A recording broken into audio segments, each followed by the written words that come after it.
पाकिस्तान हमसे मजबूत स्थिति में है। वो क्या है कि पाकिस्तान में कोई भी सत्ता पक्ष का नेता और विपक्ष का नेता सेना की ऊपर प्रश्न नहीं उठा रहा है। पाकिस्तान के किसी भी व्यक्ति को भारत के मीडिया में कोट नहीं किया जा रहा है की स्थिति नहीं है। भारत के बड़े बड़े नेताओं को, मुख्यमंत्रियों, पूर्व मुख्यमंत्रियों को कोट किया जा रहा है। भारत के बड़े प्रमुख नेता का स्टेटमेंट पाकिस्तान हमारे विरुद्ध डोजियर में यूज होता है। ये कुछ वैसा ही जिससे जनरल बिपिन रावत ने 2.5 फ्रंट की लड़ाई कहा। कुछ ऐसे दीमक भी हैं जो भारत में भी है। देखिए, एक मामले में मैं कहना चाहूंगा जो ऑपरेशन सिंदूर चल रहा है, एक मामले में पाकिस्तान हमसे मजबूत स्थिति में है। वो क्या है कि पाकिस्तान में कोई भी सत्ता पक्ष का नेता और विपक्ष का नेता सेना की ऊपर प्रश्न नहीं उठा रहा है। भारत में अनेक नेता प्रश्न उठा रहे हैं।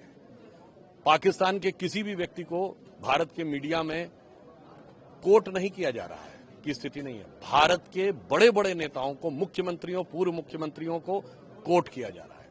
पाकिस्तान के किसी नेता का ऐसा कोई वक्तव्य नहीं है जिसे हम अपने डोजियर में पाकिस्तान के विरुद्ध यूज कर सकें। मगर भारत के बड़े प्रमुख नेता का स्टेटमेंट पाकिस्तान हमारे विरुद्ध डोजियर में यूज होता है। ये कुछ वैसा ही जिससे जनरल बिपिन रावत ने 2.5 फ्रंट की लड़ाई कहा था, 2.5 फ्रंट की लड़ाई।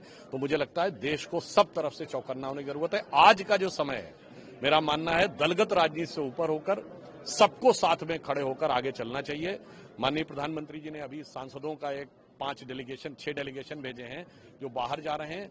तो मैं अपनी विचारधारा से विरोध रखने वालों को, विपक्षी दलों को भी कहूंगा कि आओ मिलकर दिया जलाएं।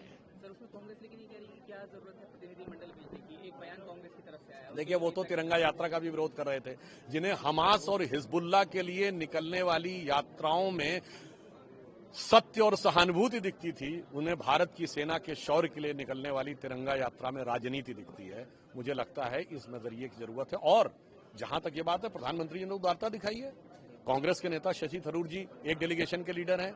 जहां तक मैंने सुना है कि शायद सलमान खुर्शीद जी एक डेलीगेशन के लीडर। सभी विपक्षी दलों को, एनडीए के दलों को साथ में लेकर भारत की एकजुटता का एक प्रतिनिधित्व अंतर्राष्ट्रीय स्तर के ऊपर प्रधानमंत्री श्री नरेंद्र मोदी जी ने करने का प्रयास किया। शशि थरूर के मसले पर कांग्रेस में भी तोड़फाड़ देखने को मिल रही है कहीं न कहीं, क्योंकि तमाम चीजें जैसा कि आप जानते हैं शशि थरूर को लेकर हो रही है। शशि थरूर अपनी तरफ से वो विदेश संबंधी संसदीय समिति के अध्यक्ष हैं और इसका पद कांग्रेस की अनुशंसा पर ही उनको मिला है।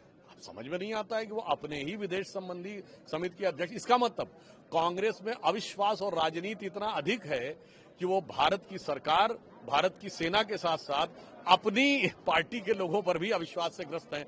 तो इस वहम की कोई दवा नहीं हो सकती। एक इम्पोर्टेंट सवाल, असम के मुख्यमंत्री ने वो गौरव गोगोई का नाम लेते हुए उनके पाकिस्तान के कनेक्शन और उनकी वाइफ के वेतन एनजीओ से वहां से मिलने की बात कही है। उसमें नाम भी प्रतिनिधिमंडल में गौरव गोगोई का भी है। सब प्रतिक्रिया आपकी?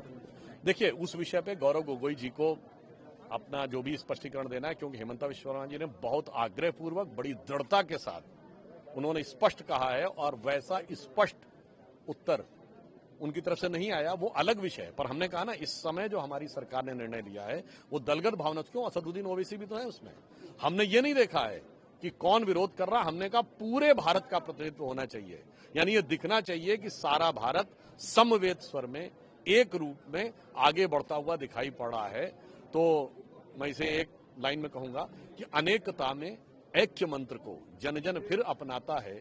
देखो प्यारा देश हमारा आगे बढ़ता जाता है। इस विचार से हम काम कर रहे हैं।